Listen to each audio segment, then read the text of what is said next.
Hello, everyone, and welcome to Urban Education Week and to a candid conversation with Mrs. Dorothy Counts-Scoggins. My name is Dr. Stephen Hancock, and I'm an associate professor in the Cato College of Education at UNC Charlotte. I also serve as the assistant director of the Urban Education Collaborative, where we focus on two primary points during Education Week. The first point we focus on is to educate.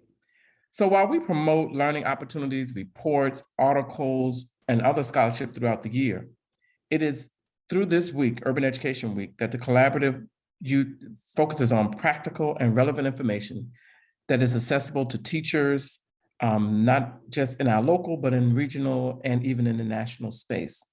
So on Monday, we hosted faculty and student research showcase to highlight some interesting research projects. Tuesday, we had a dynamic international lecture, or panel, to discuss critical race theory. In just a moment, you will hear from our featured guest, the incomparable Ms. Dorothy Counts-Scoggins. And tomorrow, we will have a distinguished panel discussing the importance of supporting Black males in schools. The second purpose of Urban Education Week is to serve. Every year, we have opportunities for students, community, parents, faculty, principals, and teachers to serve our local outreach. So please check our flyer and look for the active Zoom links to participate.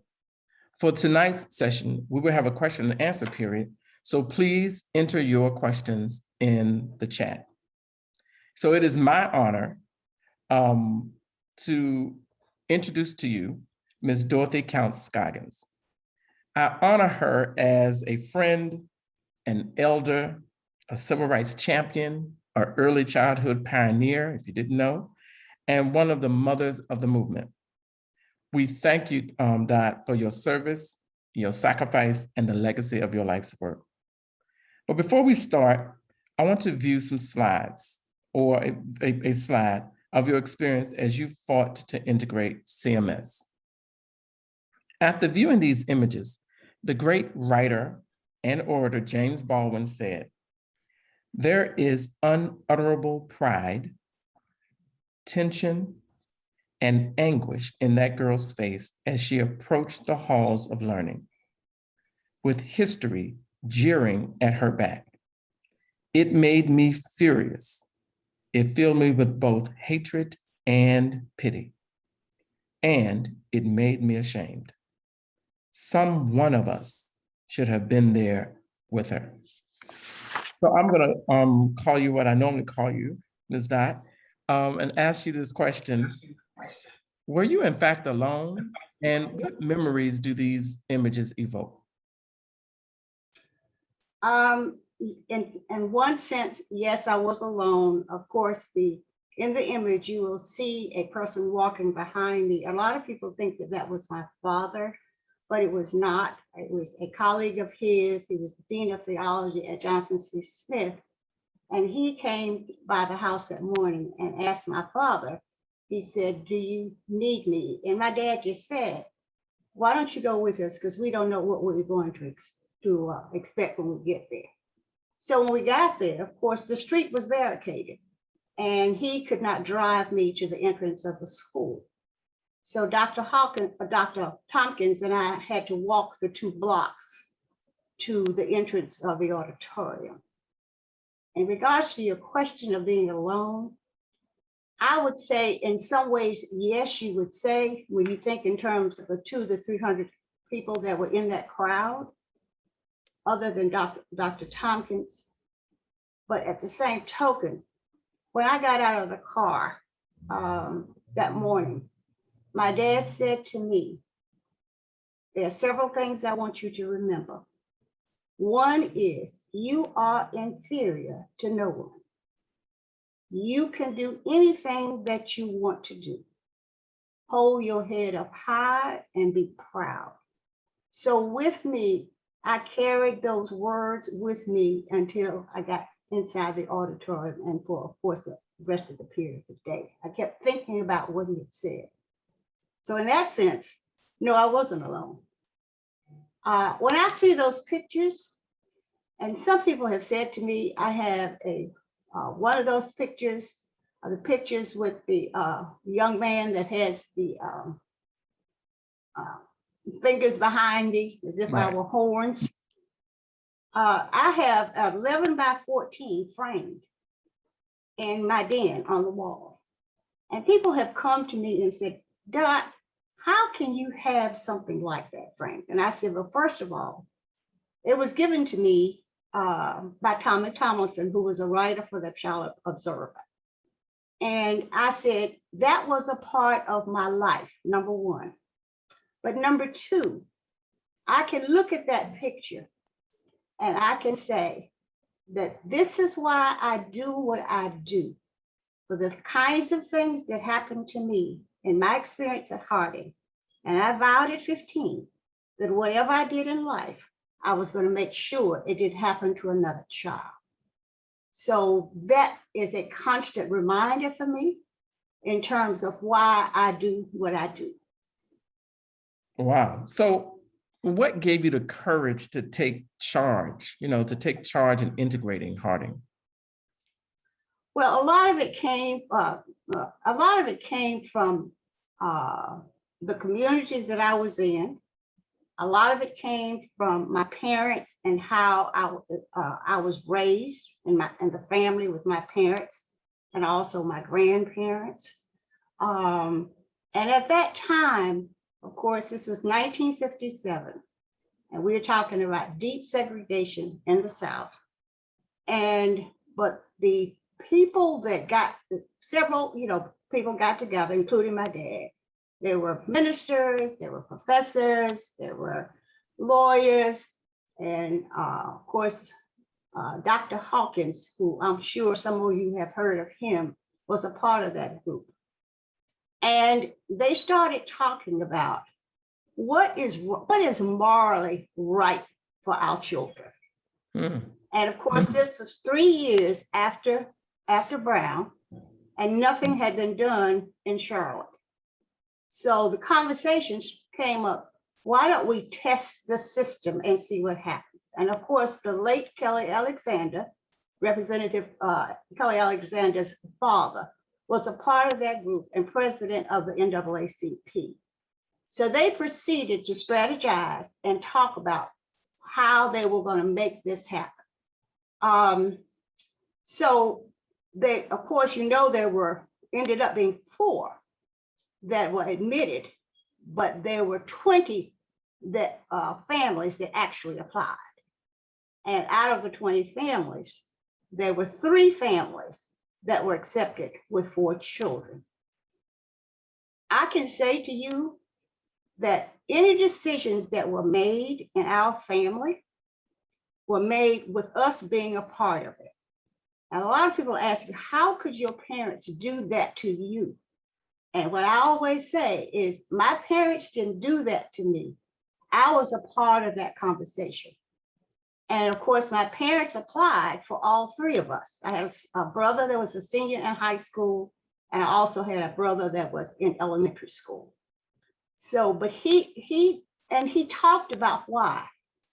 Morally, we are citizens of this country. We deserve to have the same rights as anyone else in terms of an education.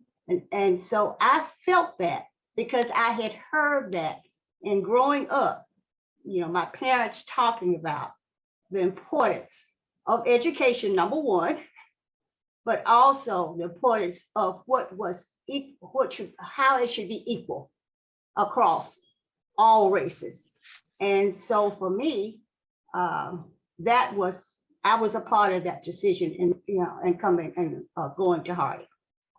Right, because those pictures evoke in me every time I look at them, courage of a young woman, a young girl walking through that, and your response to that courage is a lesson for us all, right? What you just told us, the words of our parents and the history of our ancestors is really a strong space for us to stand in our courage. So let's move up a little bit more in history. The legacy of your work had to have influenced Reverend Swan.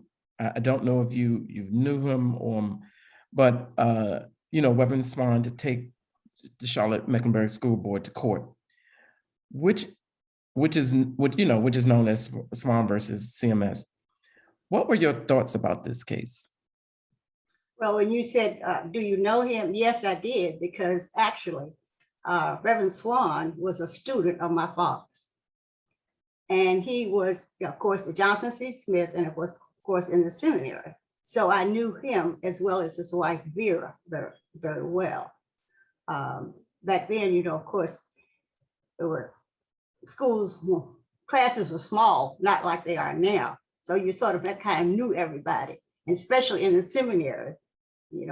I knew everybody that my dad taught in the seminary. So, but anyway, and I think part of that, and I was glad to see that, and I wasn't surprised that, because when I think in terms of Darius and Vera, they grew up in the same kind of community and family that I grew up in. And of course, they had returned back to the States, and I'm sure on their travels and their missionary work, the kinds of things they had seen, and therefore coming back to Charlotte during that time, they felt, why shouldn't my son be able to experience the same as others? So I'm sure that those were the thinkings in both of their minds at the time, right? Right, and so because of that case, the Swan case, Charlotte-Mecklenburg School was seen as an exemplar or model for integration in North Carolina and even all over the country. So in the 1970s and 80s, it was the model. But today, with the proliferation of charter schools, CMS is once again a segregated school system, and it's segregated by race. What do you think really happened? Well, when I think about that, I go back to 1957 and even into the 60s and 70s. The things that were done in this community, and the people came together, collaborated, had conversations, and talked about what was best for all of our children. And I've always said that that's the piece that is missing now. I hear so much about my child. I don't want my child to experience that. I don't want my child to be sitting next to a child of color. I don't want my child to be in a classroom with people who don't look like them. And so those kinds of things, I think a lot of it came as a result of people moving to Charlotte and not being a part of the initial movement. And they decided that they did not like CMS's in terms of the busing. It all started with schools of choice. And when I think about people talking about schools of choice, when I grew up, we had schools of choice. We didn't have a choice. And my choice was that I had to go to the segregated school that was in my community. So I think part of that is today is we're not talking. Sometimes I feel that we don't always have the leadership in our communities. We don't understand what's going on with the children, because sometimes people send their kids to school and have expectation that, okay, let them educate them. But of course, we always say, we've said this, especially in early childhood, the parent is the child's first teacher. So those conversations are not going on. And at this day and age, I said that I would make sure what happened to me would not happen to another child. But it saddens me at my age that I am still fighting for a quality education for the children in our system. And I have always been an advocate for those who don't have an advocate. But my fighting is for all children, not just one group of children. So what is the most pressing issue facing public schools today? I think part of it is leadership.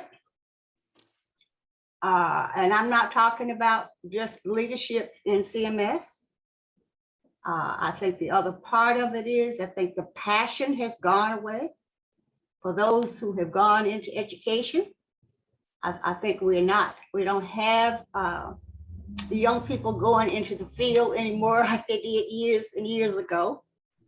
And then, of course, the other part of it is the budget issue in terms of, and that's on the federal, state, and local level. And them not understanding that it costs to be able to provide the type of education that we need for our children. So if we are not paying our teachers and in that field, then what do? They leave. So there's not a lot of consistency. Of course, Charlotte now has become a global hub, and therefore we have children from all different cultures, nationalities across the system. Do we understand what their needs are? So I could go on and on and on, Stephen, and list a lot of things that some of the issues that we're having. I think the other thing too is, I don't get into the political thing, and we talked about not doing that, but I think sometimes I wonder, why did XYZ choose to be on the school board? Okay, do you have the knowledge? Do you have the in terms of what is best for children? And sometimes I think that that's another issue. So when things come up, trying to be able to figure out, what can we do, especially in the last 2 years with COVID, why are we so behind with, and the outcomes, do they even understand in terms of what do we mean by outcomes and why we need to have outcomes for our kids? The other part of it is, when you see a school failing, what do? And I think that's the other piece of it too, that why should a school be an F school for 4 or 5 years? Why is it that someone has not gone in there and identified why that school is the way it is and what needs to be done? And I could give you an example.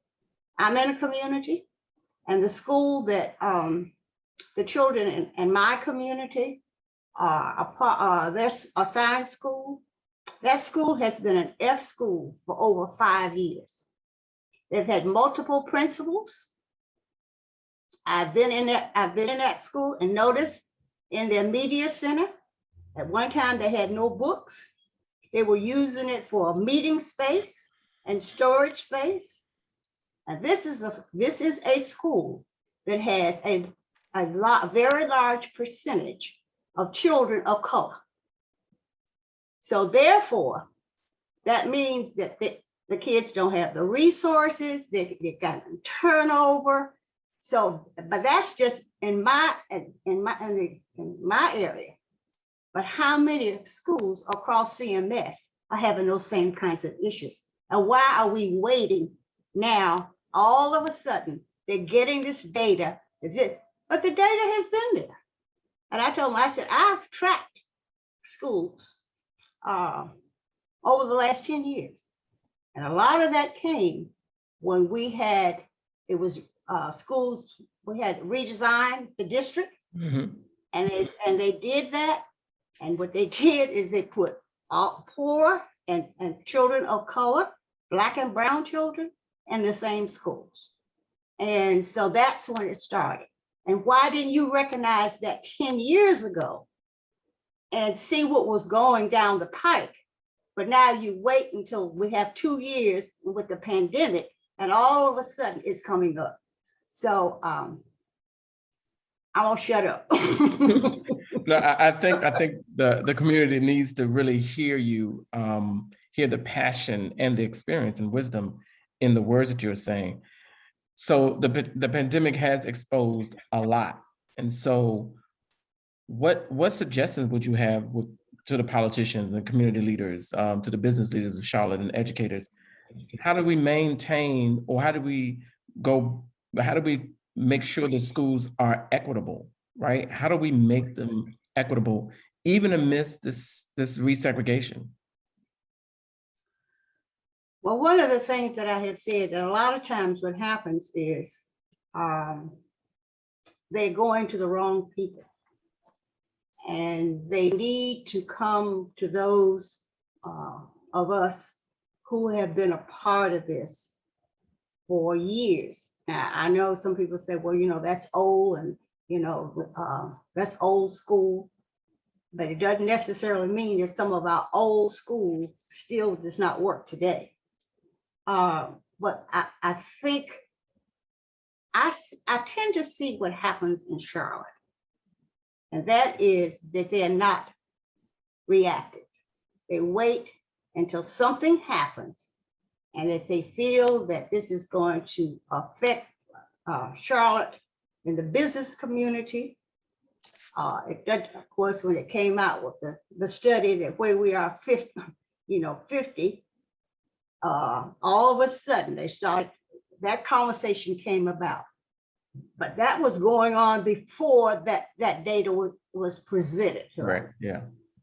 Wait until something happens, then all of a sudden, then you start trying to have these conversations. But sometimes you don't listen to the people who can come in and help. Sometimes we're bringing in people from other places. We've got people right here. Look at yourself. Look at those. There are others of us out here can sit down and have those conversations and say to them, but they don't want to listen. And the biggest thing is they're looking at not being reactive.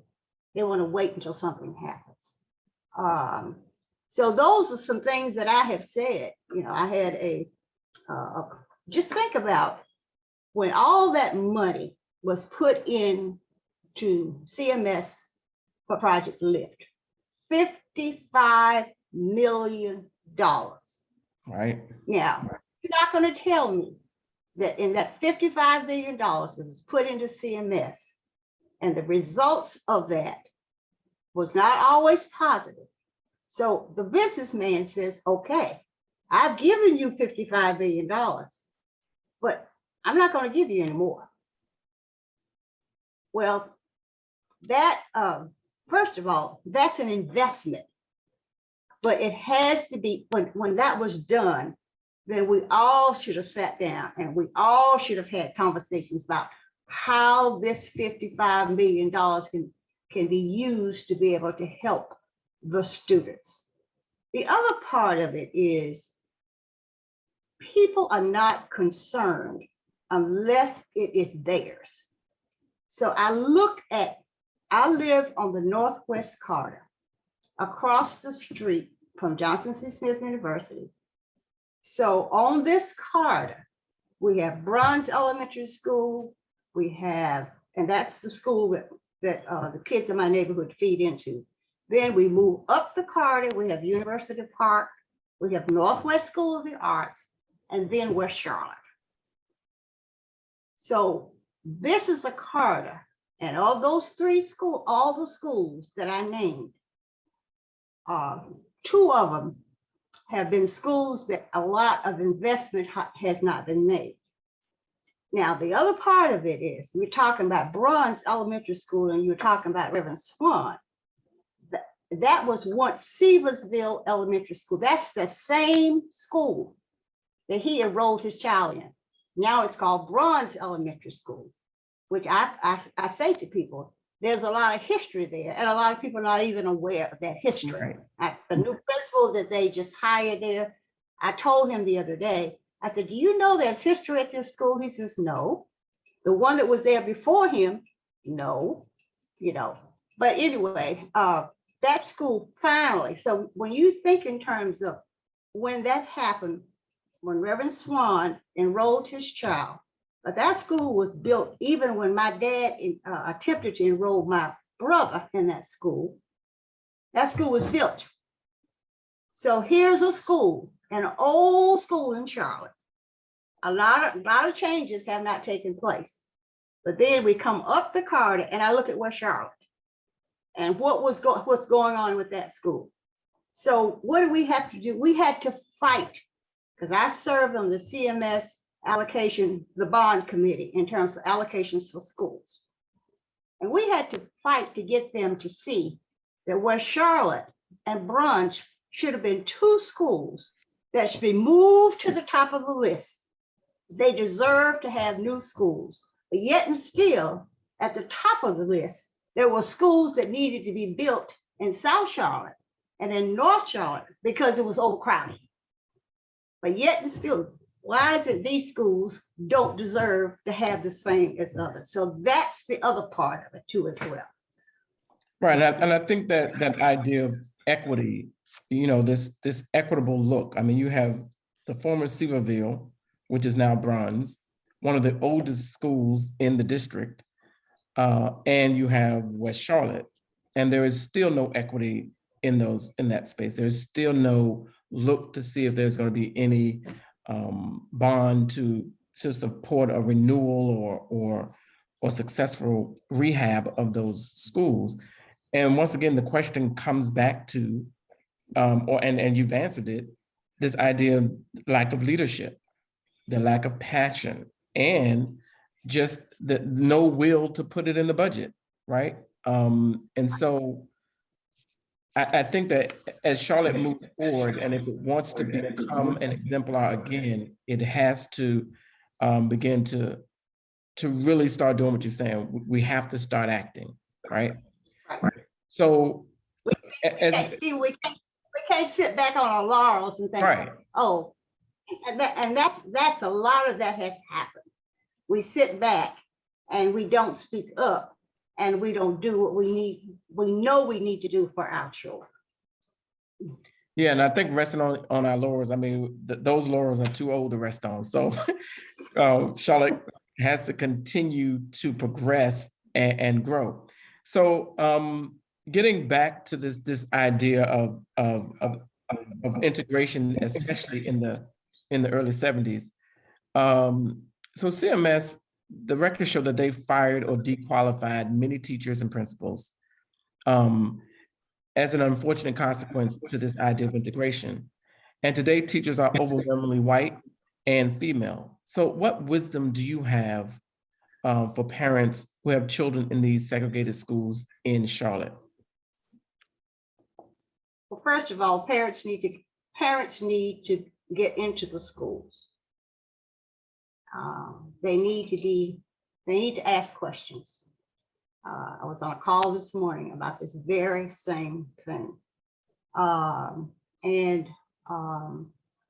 But they need to push the buttons and make sure that find out what's going on. And if it's not what they think it is, then they need to start having conversations. When I say conversations, it could be school board representatives, it could be your district representative on the county commission or county commission, and demand that things should be a lot better. So it has to come from the parents, Stephen, but it also has to come from people like ourselves. People say to me, well, God, you don't have any children anymore. I said, it doesn't matter. I have grandchildren, but my grandchildren are even out of CMS at this time. But I have children still in CMS that I'm fighting for because they're part of my extended family, or they're part of people who are in my neighborhood, or if somebody just calls me on the phone and said, I need your help. So we need to be advocates for our children. we need to get in there, especially parents need to get in there. Just don't think because you take your child to school, drop them off in the morning and pick them up, that you don't need to be a part of what's going on. When you have to have curriculum night, then you need to go. You need to see what they're teaching. You need to ask questions. When they have other things that are going on, you need to go. And if there's a PTA, then you need to be involved in that. And you need to be the one who's going to drive in terms of what happened. Now, my question was at Bruns, I don't have a child at Bruns, but can I be a part of the PTA? Because I want to know what's going on. So I will know what kinds of things that we in our community can do to be able to help those children. So, and they have, one of the things is you cannot depend on the teachers to do it all. You are a part of that. Now, this is, you remember, you are your child's first teacher. So I had a meeting last week with Monroe Richardson from Reed Charlotte, and we were talking about books in the home. We were talking about how many parents sit down and read to their children at night. And one of the things he said, you know, they send this log home that the child has read. And he said, we know in a lot of cases, parents sign the log, but have they actually sat down and listened to their child or read with their child? So there are a lot of things that we can do, not only as parents, but we can do as people in this community members, people who live in Charlotte, across the communities, to make sure that these children have an opportunity.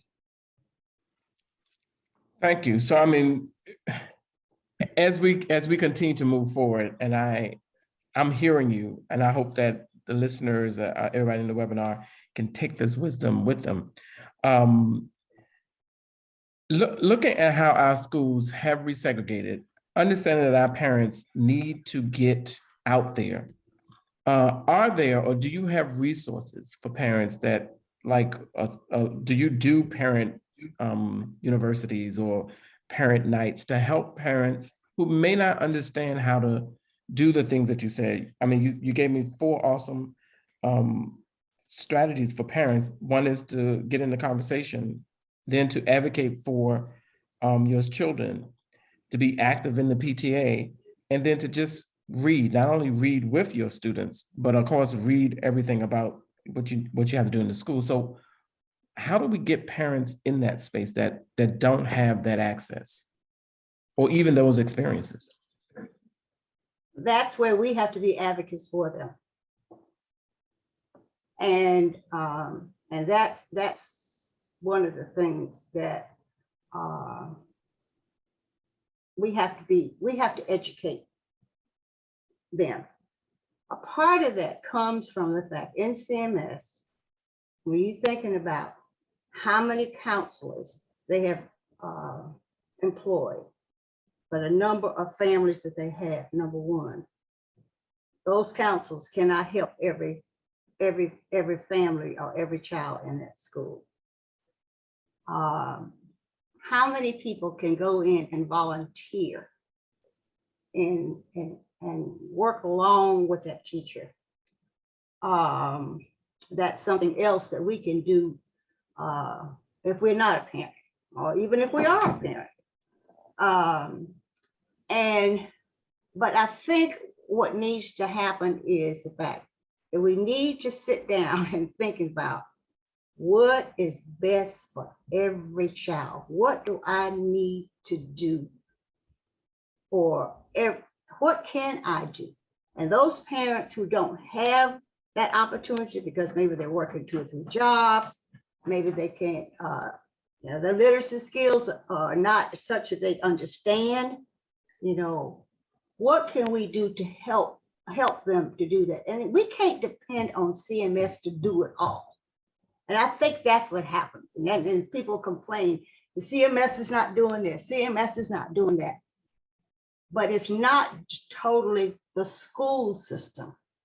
It's all of us have to do our job. Right. I'm going to give you a quick example. someone called me about a child who was enrolling in high school for the first time. And his first day of school, it was a new school for him. He was going into the 9th grade. His first day of school, there was no one there to show him where he was supposed to go once he got off the bus. He got in the wrong class, and in the class he got in, there was a fight. This child has ADHD, and he panicked. And so, of course, the school called the mom and told her she needed to come and pick him up. And she said to him, "You have to go to school. I have to work." And he said he didn't want to go back to school. She said, "You have to go to school." He went back the second day. They had a fight in the parking lot with students and parents, and the police was called. And he really went off the chain. So he went to school for 2 days. And after that, he refused to go to school. So I was called and someone asked me, "Dot, is there anything that you can do? You've got a relationship with that high school, is there anything?" So immediately what I did, I got on the phone and I started calling. I looked at other possibilities where he could be transferred. But he couldn't go virtual because we have 300 high school kids on the waiting list for virtual. So they told him he couldn't. So what I suggested to her, I said, "I'm working on this for you, but I need you to go back to the school and take Kim back to school. And I need you to ask them if you can get information about all the classes." This child was in honors classes and AP classes. This is an ADHD student. And he had tried to get online because he was on virtual lessons, but he found out he could not. And of course, that was frustrating for him. So when I said, "And you talk to them again and tell them what's going on." Well, to make a long story short, she did go back and talk with 2 counselors. They got things worked out. He's on a 504 plan. And so hopefully, and one of the things, they had to get a statement from a doctor. And one of the things that they said is that he needs to make sure he's involved in some kind of activities. Because of my relationship with the YMCA, I called one of the executive directors and I said, "I need this child, to be able to come to activities after school and get involved." He played basketball when he was in East Charlotte. And so we got that worked out. So I'm saying that to you, sometimes it takes us as an advocate to be able to go in and advocate for somebody else. So how do we do that when we don't always know? People know to call me because I'm in and out of schools. Even at my age, I'm still doing it. And it's important to me. But at the same time, think about the schools that they have listed as 46 schools in Charlotte that they have identified for low performing schools. What can we do in this community to be able to go in those schools and make sure that volunteer our time to do whatever we can do for those kids in that school? Because they need to have the same as everybody else. For those A and B schools, they need to have the support. And so don't sit back and complain about the fact, but also those teachers need support. I was in University Park last week, and the principal there told me their teachers are so burned out because these kids have been, on virtual learning for almost 2 years. And kids that are now in 2nd grade that were in kindergarten when this happens, all they're used to doing is taking their thumb because they've been using the computer. Mm-hmm. And she said, one of the teachers said, you know, I gave a child a pencil, and he said, well, what am I supposed to do with this? So that also says something too. So I'm saying, and I laughed about it. I said, well, I can understand that. You know, I can understand why the kids, and she said, not only that, the kindergartners, Miss Donna, off the chain, because they have been home and now they're coming in the classroom, and they really don't know what to do. And some of those children have probably not been in early childhood programs and preparing them to come to kindergarten. So, I mean, we've got some issues, but what I've always said, it didn't happen overnight. This has been going on for 10 years or more. And it's not going to be fixed overnight. But if it's going to be fixed, we all have to do our part, and we have to jump in and be able to help to make sure. Because my goal is that the children are successful, and we should all feel the same way. So yeah, and because the pandemic has really exposed a lot of racism and classism that Charlotte and CMS, you know, that is endemic in our society and here in Charlotte. And one of the things that we have to get ahead of, and I want to know your thoughts on, is the zoning. So of course the school zoning is probably going to be on the books again because the census has come out. So how do we get ahead of that so that schools are not zoned in these racial and socioeconomic boundaries? When that came out 2 weeks ago, the first thing I did is I looked at the zip codes. Right. And I know the zip codes where most of predominantly Black and brown children live. And so out of all the ones that they listed, over half of them were in communities where there are Black and brown children. So that gave me, okay, now I know that.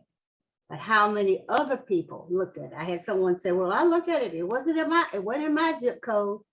But see, sometimes that's the attitude some people take because it doesn't affect them. And I said, but now this is now we know what's going to happen. And we can't wait until it happens. We have to come up with some strategies of what are we going to do when this gets to the point when they start talking about it. So I'm working with a couple of groups, especially in my zip code, which is 28216, and there's 28208 butts up against me. And I said, no, we need to start having those conversations now and to ensure. Now, of course, the other part of it is in 28216 and where I live, we're going through another issue, which is gentrification, big time. But at the same token, families are moving into our area, but families are not sending their children to the schools in our area. So that's another issue that I'm trying to work on. And so how did that, and so you brought that issue up. I won't bring gentrification. So, okay. So how does gentrification, how does that issue impact, first of all, you know, integration? You just said these parents and these families, and we know that they are predominantly white families, are not sending their kids to Bruns. They're not sending their kids to West Charlotte. They're not sending their kids to those schools in that corridor. So how does it impact not only schooling for those kids? So what schools are they going to, first of all? And then the property tax, because we did talk about this idea of economic segregation. So in your neighborhood, how is it looking and how is it impacting the culture and the people? Well, I can say this. I moved into this neighborhood in 2002. But this is a neighborhood that I grew up in as a child. And that's why I moved back into the neighborhood when I moved from South Charlotte. I came back on the side of town. I moved into the neighborhood I grew up in as a child. And I have the changes that are taking place. The real estate in my neighborhood homes that were in this neighborhood. A lot of them have been remodeled. Most of them have been torn down and built $500,000 and $600,000 homes. My concern is there are people who've been in this. I've been in here 20 years. There are people in here in this neighborhood, older seniors like myself, who have been in here longer. And the question becomes, how are we going to be able to continue to stay here? But that comes from developers. We are close to downtown Charlotte. We are close to the interstate. We now have the light rail that takes us from the west side to the east side. There are other amenities that we don't have yet. But at the same time, I saw it happening years ago. It was going in that direction. There's not a neighborhood, and you know where the Northwest Corridor is that is from 77 all the way up past 85. And there are communities along this corridor. And there's not one community along this corridor. The gentrification is not happening. So what's the impact on the schools? Well, what's happening is, a lot of the families that are in my neighborhood, a lot of them are young families, and they don't have children that are in school age yet. Some of them that have kids that are school age, their kids are going to charter schools. Some of them are going to magnet schools, and some of them are going to private schools. But what I have, there is a group between three neighborhoods, the Westerly Heights, Seaversville, and Billable Smallwood, of white parents who have their agenda in terms of getting it to the point. The new school should be finished in Bruns should be finished in 2024, possibly. Where Charlotte should be finished, where Charlotte is under construction now. But they're concerned, they have their agenda in terms of trying to change things to make sure by the time their child gets in school, that those schools don't look a lot different. And so, and what I have said is that we all need to get together and make sure that we're working together. And I've said to them, it's not about just your child, it's about the other children that are in this community. So what will happen is, because we are in 28216 and 28208, and those are the families that feed into Bruns and West Charlotte,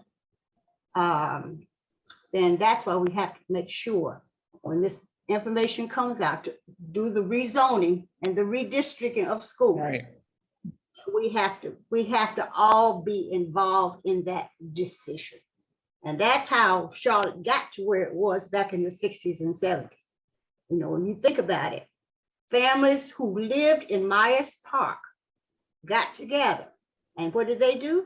They sent their children to West Charlotte on the bus.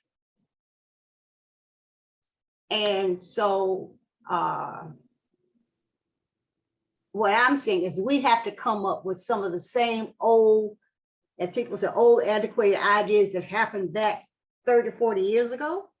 Some of those things are going to have to come back in place. And we need to sit down and start having more conversations in terms of, and not just among us in the community, but teachers need to get involved, principals need to get involved, if downtown needs to be involved, UNC Charlotte needs to be involved, Johnson C. Smith, everybody needs to come together and start talking about in terms of what are we going to do, because we're going to be the ones who are going to be able to save these kids.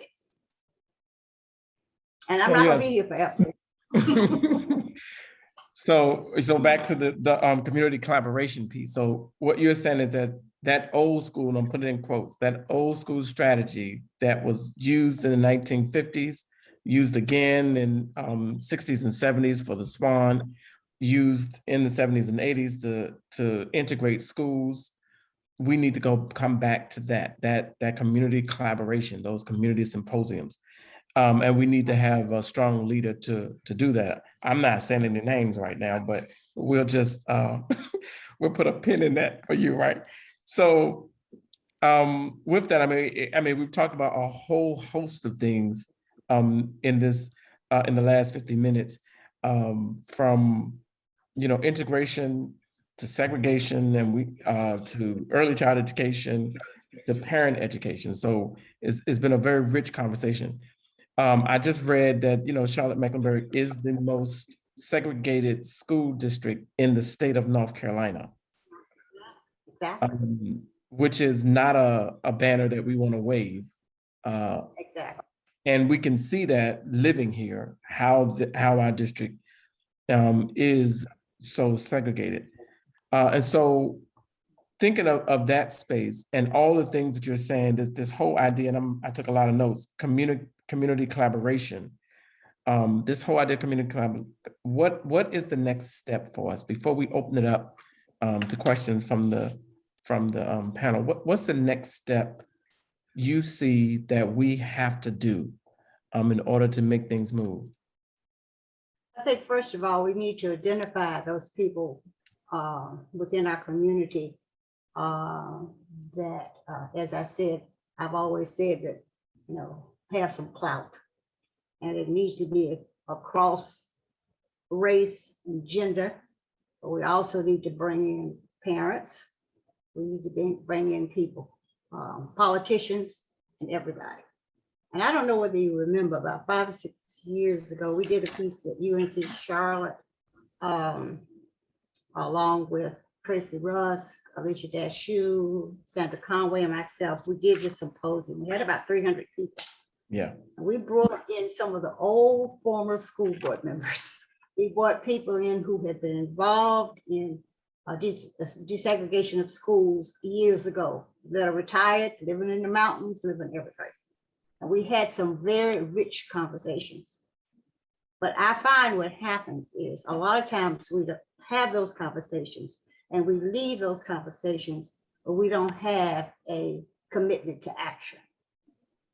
So that's what we're going to have to do. And we are going to have to make sure that we have a leadership team to make sure across all those sectors I talked about. And that is, and I'm not going to leave out the faith community, because that's another piece of it as well. But we're going to have to bring those people back to the table, and we're going to have to sit down and we have to come up with some kind of strategy so that Charlotte we won't be embarrassed. I say to people, aren't you embarrassed that we live in a city this large and it's growing, and our school system is the worst? When people come in, of course, a lot of it has to do with people move in communities because they have better schools, better schools in those communities. Well, why don't we want it across the whole, like it was back 30, 40 years ago? Don't we want that? So we're going to have to identify them. And Stephen, to be honest with you, that might be a role that UNC and your institute can start thinking about it. And that could be a role as a university that you all could do that and bring in others as well.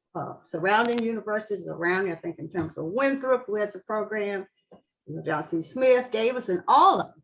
Bring those people together and then bring other people together and start having those conversations. And when we leave there, it's not a one-time thing. It's a start.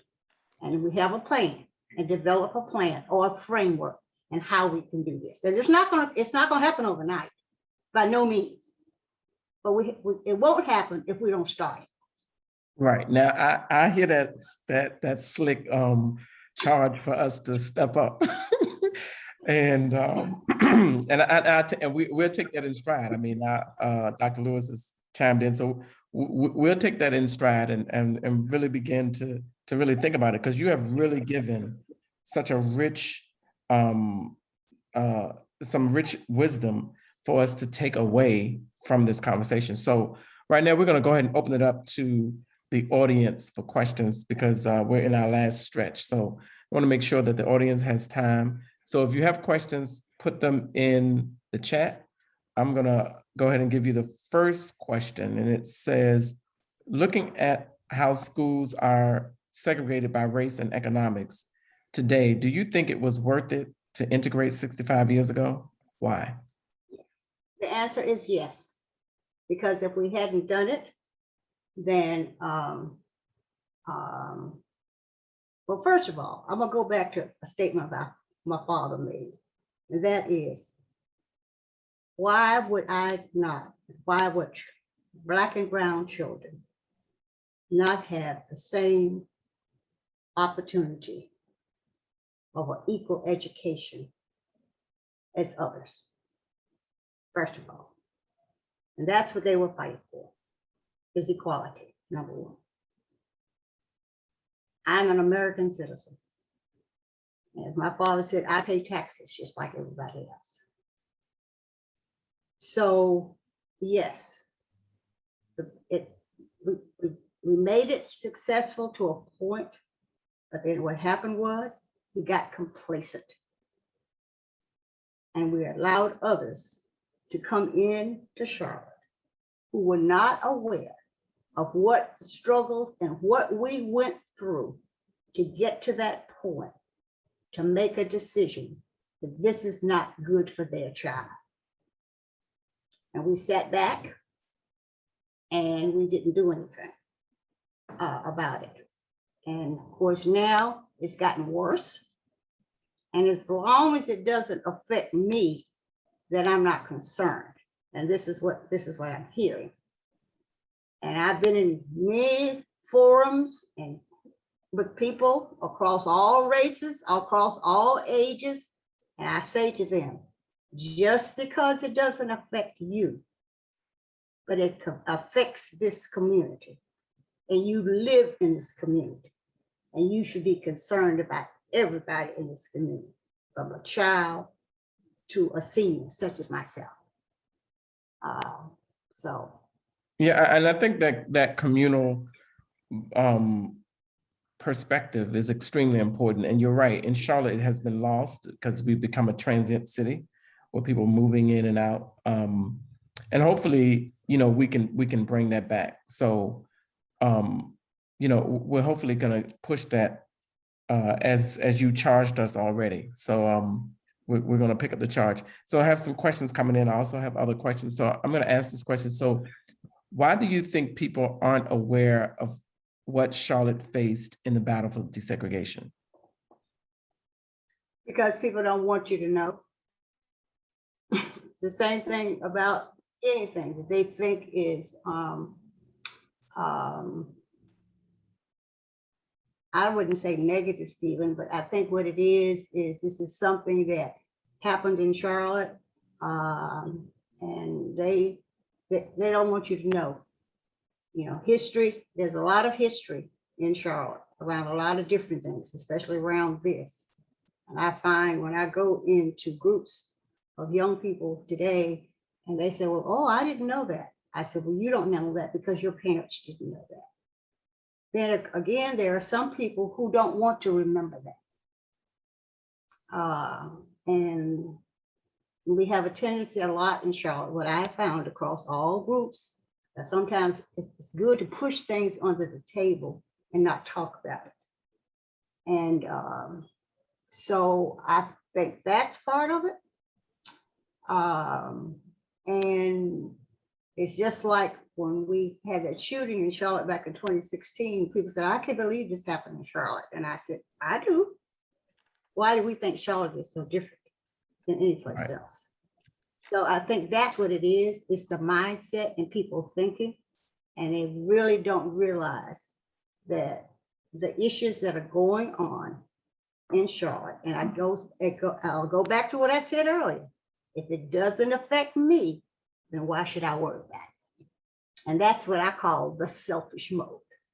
But a lot of people are basically selfish in terms of not, because it doesn't affect me. It hasn't affected my family. It doesn't affect my community. And why should I do anything else? So. All right, so I mean, I have a plethora of questions. Hopefully I can get through all of them. This is a question from a parent. The parent says, I have a 6-year-old son in CMS. What steps can I take to be sure that my child gets the best education in Charlotte? I think that goes back to what I said earlier. They have to fight for that the same way they fight for anything else. They have to get involved. They have to know what's going on. They have to be engaged. Another thing people don't realize, where policies are set and decisions are made for CMS or within our school board. Up until a couple of years ago, I didn't miss a school board meeting. So I asked those of you on this call, think about it. How many of you have been to a school board meeting? But I said, you can't listen to it online. You can speak at a school board meeting, but you can go and listen to what's coming up and you find out in terms of what's getting ready to happen. I just saw something today. School board's meeting this week. They're gonna make a decision, which is gonna affect parents, all parents. If there are any parents on this call tonight, about days that they're gonna have teacher work days. And one of them, the first one is November 1st, and that's not in your calendar.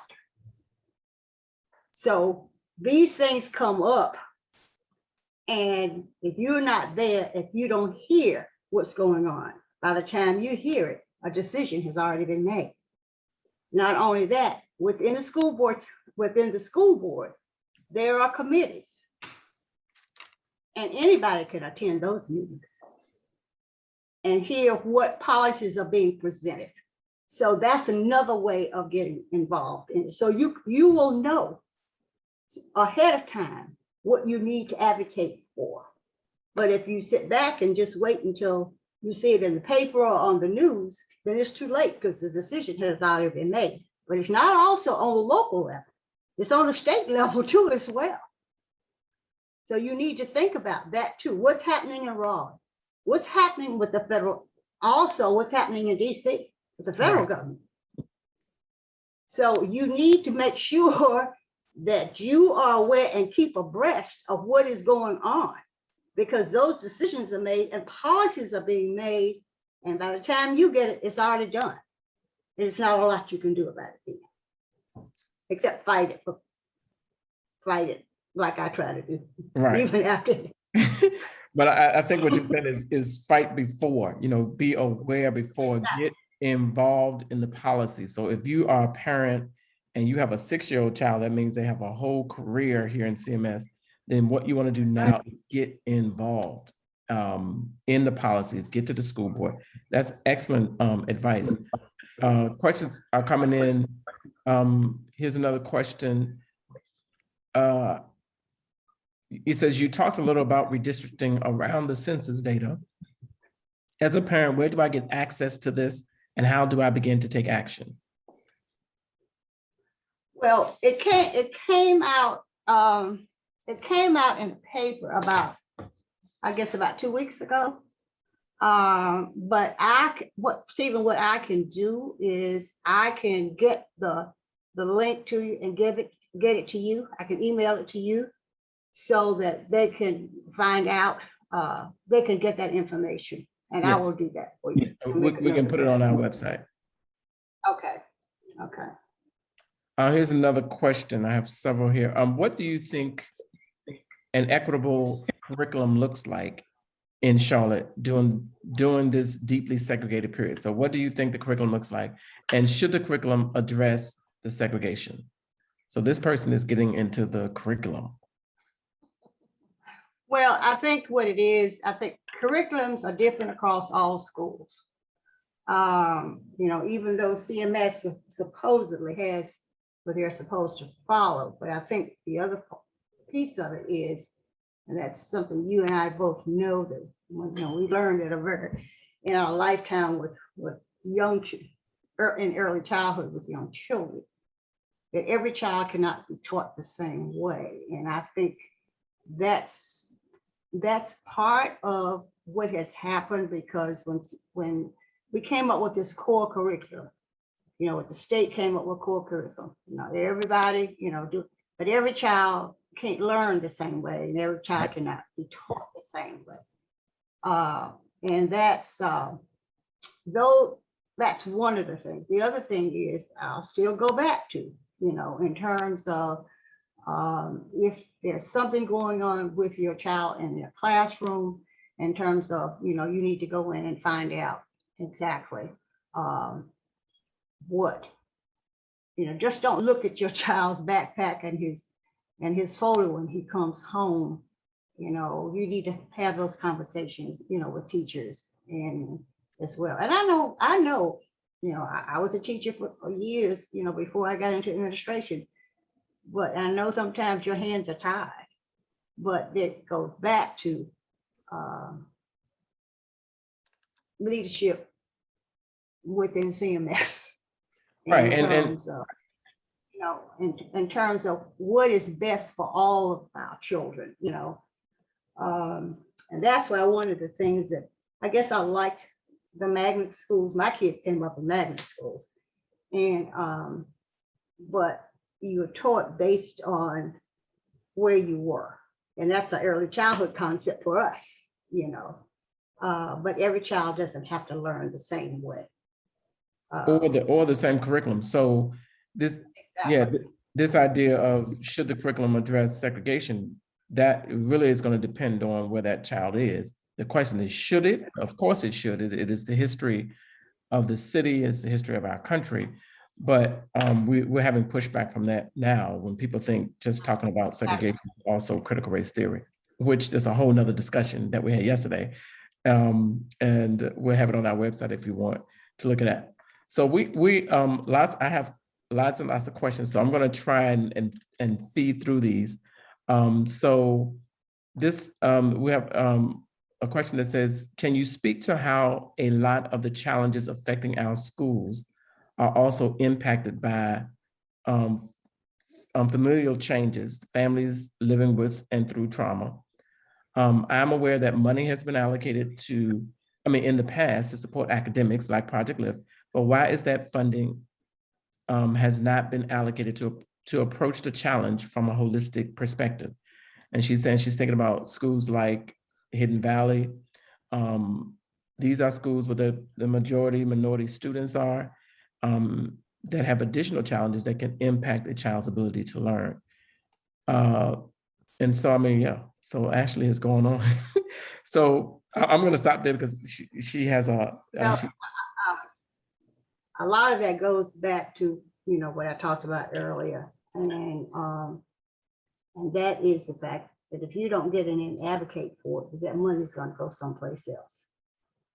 And, I've heard people say, okay, well, they didn't ask for it. They didn't say that they needed it. And that a lot of that has to do with the administration of the school. A lot of that, so those are the kinds of things that goes back to what I've said. We can't sit back and complain about what's happening. What we have to do is we have to get in there and find out what's going on and get in there and take a seat and make sure that people are hearing us. Because I'll tell you, and you know that as well as I do, they listen to the ones that have the loudest voices.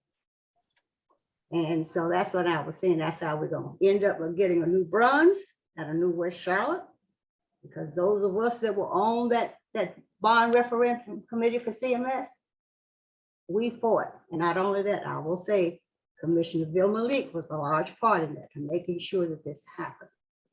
So had we not said anything, then they would have been at the bottom of the list, or to the point it would probably end up being dropped off with that, but the bond referendum that passed.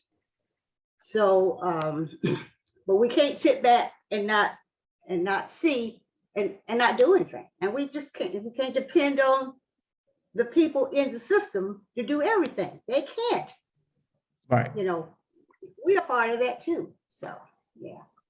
And so one of the things that's going on right now with this money. There's money that they have, the CMS has right now, in terms of you know, that they receive. And you've got these millions of dollars and trying to decide what they're going to do with it. And I said to someone, I can tell you what you do. Take those 46 schools that are low performing schools and take the money and divide it up. Okay, but have a plan in place. Just don't give it to them, but you've had a plan in place and have some goals and some outcomes that has to come as a result of that. But you have to make sure that that leadership in that school understands that, and you can. So, but anyway, that's what I'd say. But you know, everybody doesn't listen to me. Well, we're all listening to you now. But so I hear what you're saying, and I think that a lot of the questions that people are coming up with can be summed up in this answer. You have to be an active advocate. I mean, what you're saying, Dot, is that you got to move. It's no sitting down. You have to act, right? And you have to act with knowledge. That means you have to know, the things that you're doing. One question came up that says, what is the one thing a person can do to continue to support integrating the schools? We get the advocating, pushing for, but on the ground level, what might that look like for one person? So yeah, so what is it like for one citizen?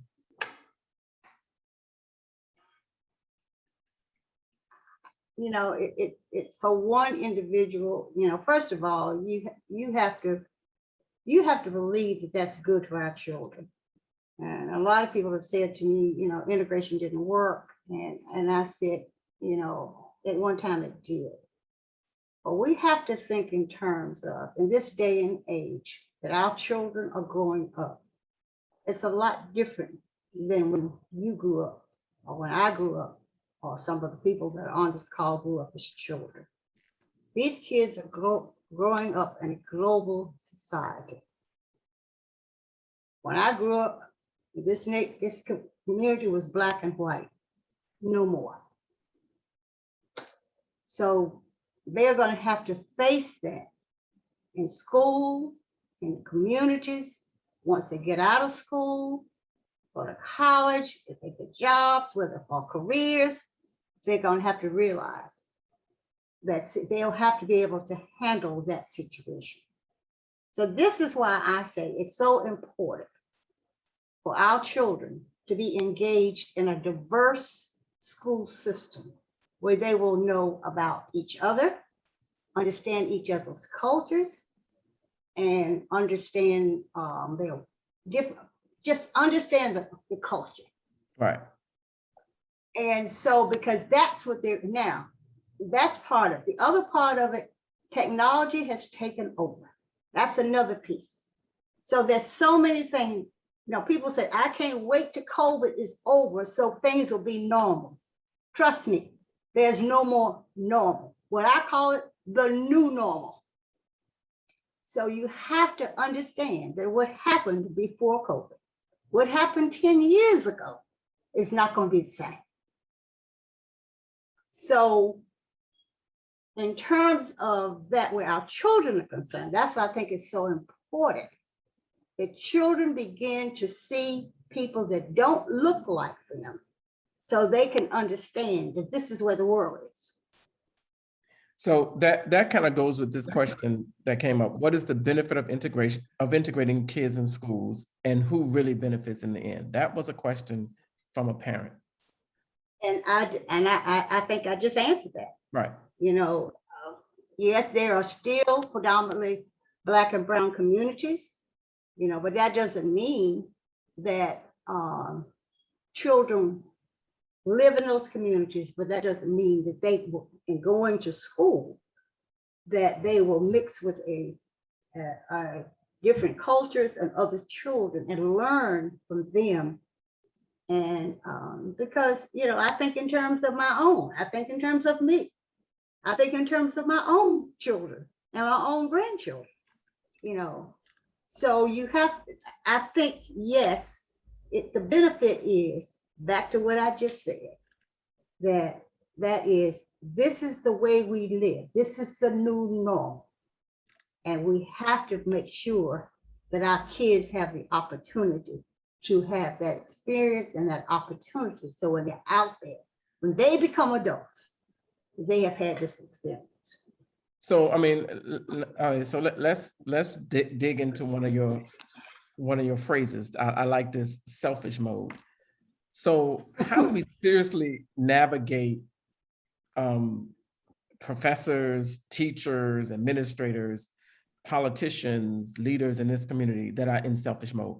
How do you navigate the judges, lawyers?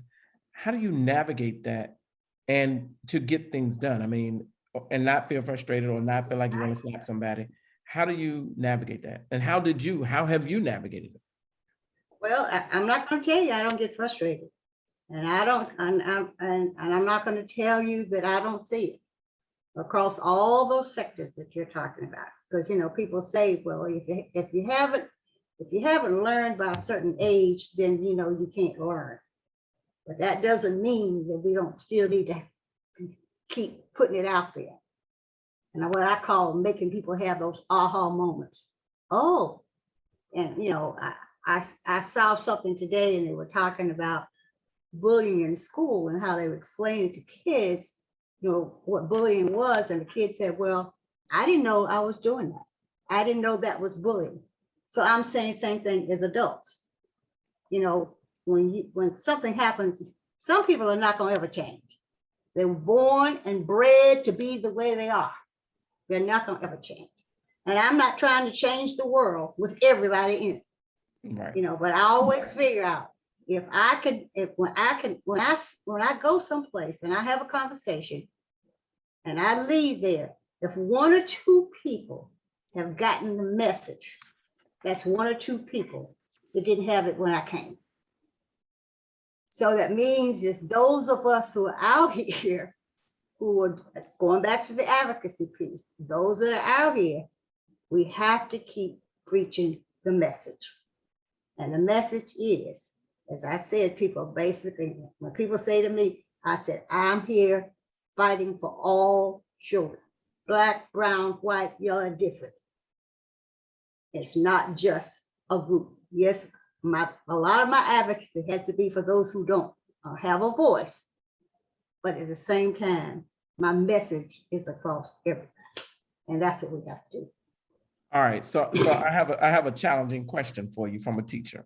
Okay. Mm-hmm.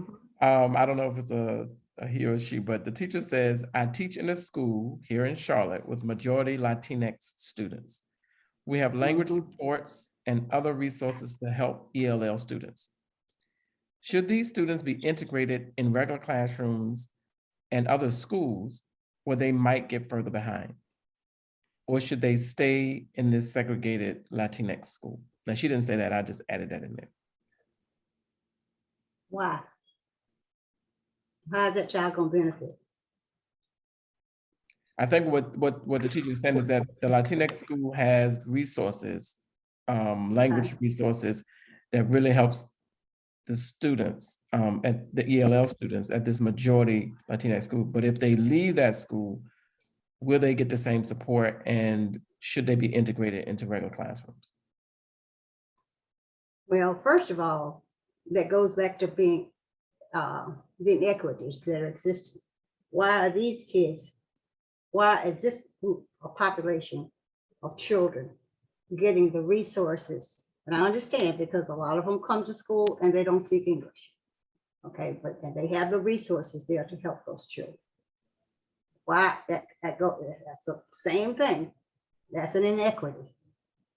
So why shouldn't the kids who are in predominantly segregated schools, where that have primarily a large percentage of them are Black and brown children, why shouldn't they have the same? So if you're in the system and you are aware of that and you know this is the question you can ask. Right. You can ask the question, why is it, if that's a concern that they have, if their children leave that school where they are, and they're going to another school where they might not have the resources, then, you say, okay, that's you fighting for all children, not just for that group of children. So, I can say the same thing. A child is Black and brown children. A child moves and is not used to being in a diverse situation. They move to a school where there are one or two in the classroom that look like them. What's happening to that child? So it's the same thing. I think in terms of myself, I was one lone Black child in a classroom with all white students. The same thing. I wasn't called on. I wasn't recognized, as if I was not there. Trust me, that's happening today. That was 65 years ago. Right. And so this reality that this teacher is talking about is mute in the sense that no matter what the child's ethnicity or their resource need, no matter what school they go to, they should have that resource. So exactly, and that's what I'm saying. They should have the same resources across the system. And so, it shouldn't be single. It goes back to what I said. Here's an elementary school that didn't have a media center. They had a media center, but didn't have any books. Why does that exist in CMS? Right.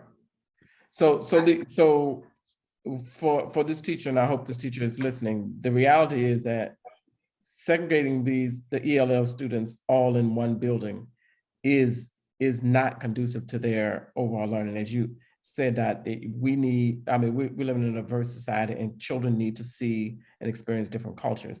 And while it's easy for the teachers, the district must make sure that no matter what school ELL students go to, they get the resources. Wow. So, right, and that's another fight for equity. All right, we have another question that says, what are some struggles that you have faced as an advocate, and how did you persevere? What keeps you going? Well, as I say, what keeps me going is, this 11x14 picture I have of my first day at Harding with a crowd of people harassing me on my wall in my den, and looking at that. And that keeps me going because, that's another part of it. The other part of it is, I've always said that we are put on this earth for different things. And I do believe I'm a very spiritual person. I always have been. My father was a minister. I grew up as a PK and a family. But I have a strong faith. And I've always felt that I was put on this earth for a reason. And I think we all were. And one of the reasons I think I was put on this earth, and that was to be able to serve. I have made my choice in terms of who I serve, and what my choice is, our children, because that's the next generation. And I started, that's how I got in early childhood, accidentally. My degree, at that time, we didn't have early childhood when I was in college, but I got into it accidentally. And that's when I decided it needs to start at this age. You can't wait till they get to public school. They need to start at a young age. And so for 40 years, I worked in the field of early childhood. I got into it accidentally, but I found out then that if I can start with them at that age and teach them tolerance, teach them acceptance, and those kinds of things, by the time they get to be the age I was at Harding, that hopefully they don't have to endure some of those kinds of things. My challenges have been that sometimes I butt heads for people who don't think like me. And I have to understand, and I have said that, sometimes I have to realize that everybody doesn't think like Doc.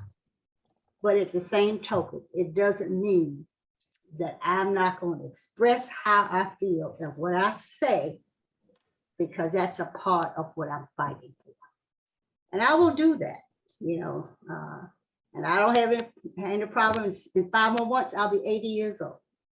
And so just because I'm a senior, just because that doesn't mean, as long as I can get out here and open my mouth and I have the strength to do that, I will continue to do that.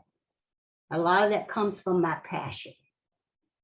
So those people who don't agree with me, that's okay. But as I said to you earlier, if I leave a room and I've got 1 or 2 people to have an aha moment, that means that I've been successful. So I keep trying to get those aha moments in those when I'm in those rooms with those stakeholders that I come across. And I always figure out a way too, Stephen, how I can get in the room. And that's what I tell young people today. I said, you have to get in the door. You can't make anything happen if you don't get in the door. Right. And I've always figured out a way how I can get in the door. I always know somebody, but I can pick up the phone and call. And so I can get in the door. So I can voice my opinion. I want them to hear from me. All right, so we have time for one more question. And the question is, as a civil rights activist, do you honestly believe that integration will come back into schools? I always say that I always have hope. And I think that if I'm going to say yes. I'm going to say yes, it will. For those of us out there, believe me, there are a lot of people out there in this community like me who are fighting for it. And I do feel that with the work of community and parents and others, that this can happen. But look how long it took for it to happen in 1957. Look how long it took to get Brown in 1953. Then after 1957, look how long it took for us to get to the 1970s, in CMS, the way we were, in terms of Charlotte being recognized as a city of excellence for education. People were coming from Boston here to find out, how did y'all do it? What can we do? Right. Okay. So I'm saying that, it took us a little past, I say 10 years, because I remember when all of this came up about the redistricting, it was about 10 years ago. And so what has happened within that 10 years? Now is the time that we can start working on it. So maybe 10 years from now, I hope I'll still be around, but 10 years from now, that we'll see some changes in CMS. Thank you so much. Before we end it, I'm going to bring in Dr. Lewis so he can just give a brief talk. Well, Dr. Lewis. Ms. Dorothy Counts-Scoggins, it's so great to see you. Thank you so much for being here. You are one of our favorite guests in the Urban Education Collaborative, a living legend, and we are always honored to just have you and be in your presence. In sitting back and listening to you today, I pulled out 3 what I call nuggets that I want to leave the audience with from tonight, from your talk. And these are as follows. 1, I think you really highlighted the importance of, we have to know what's going on in relation to our schools, what's going on in our communities, but particularly what's going on with our children. And the reason why that is important for us to consider for tonight's conversation in this Urban Education Week that we're having is that usually most of the time we only get our information from a 30-second news clip at the top of the hour on the news. but there's so much going on that impacts our children that I think you really highlighted from not only what you said tonight, but just the legacy of your life. We have to know what's going on inside of our schools and community. And I really appreciate you saying that as well. The second thing I really picked up for tonight was we have to be a activist advocate for our youth.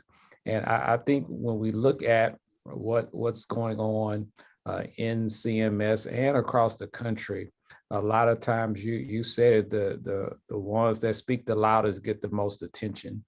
And some unique opportunities have come about where people can get involved that I do want to share.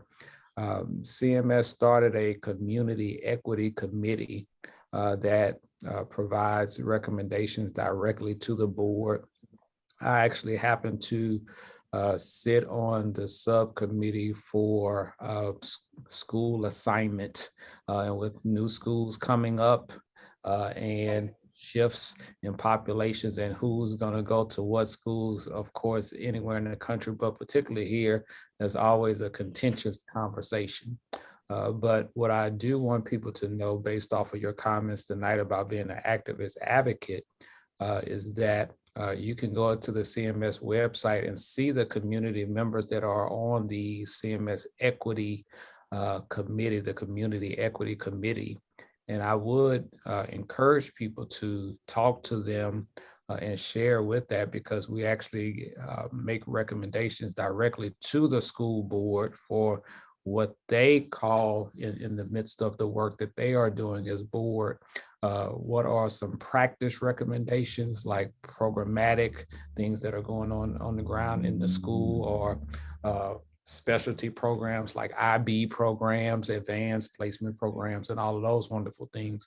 What are some of the practice recommendations that the community wants to see? But then also, what are some of those policy recommendations? And you hit that nail on the head, because we have to, and the third point that I pulled out from you for tonight is we have to get in the room to influence the policy, right? Because that's where the action is with those board members as well. And I love how you said it, where you found a way to get into the room, right? And the thing about the board members, they are willing to listen. I do give them that, but we have to make sure we are at the table for the conversation as well, because as representatives of different parts of the city, they're going to represent, those voices that are speaking loudest in their ears as well.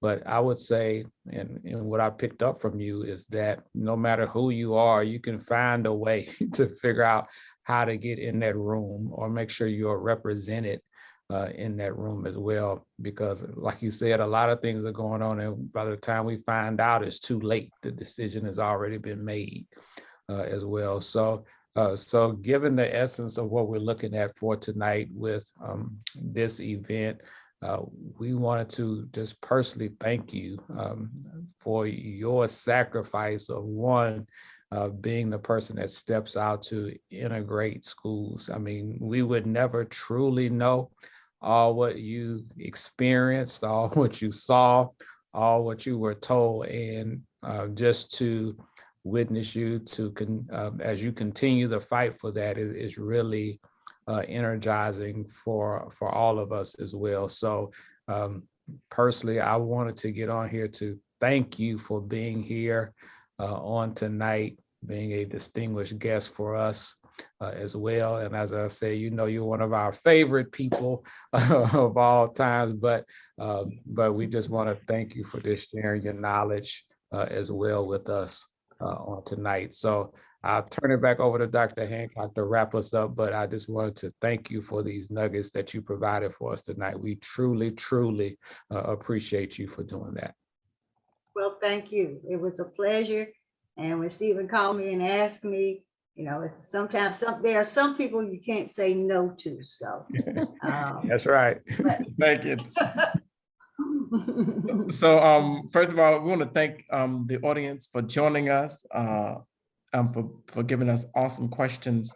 And we will end like we started, and that is with James Baldwin, and then we'll close it out. So in his letter to his nephew, my dungeon shook.